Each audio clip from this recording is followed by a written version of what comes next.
আসসালামু আলাইকুম, শুভ সকাল। সুধী যারা সাথে আছেন সকলকে, স্ক্রিনে যাকে দেখছেন ইনি আমাদের মিজান ভাই, আমাদের গাংনীর একজন বিশিষ্ট কাঁচামাল ব্যবসায়ী। এখন মূল কারণটা হচ্ছে আজকে সকালে উনি চায়ের দোকানে বসেছে, দেখছেন অনেকেই আছে। এখন উনি কিছু লোকের কাছে কপি কিনেছে, কাঁচা কপি যেটা বাঁধাকপি বলা হয়। এই কপিটা কিছু কিছু আংশিক ক্ষতি হয়েছে পোকাতে এবং বর্ষার কারণে। এখন তারা টাকা কম নেবে না, মূল মালিক যারা তারা যে দাম দিয়েছে তারা চাচ্ছে সেই দাম।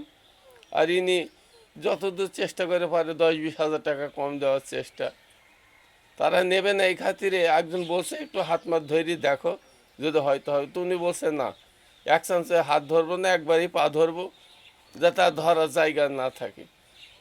আপনাদের মতটা কেমন লাগছে বলেন তো?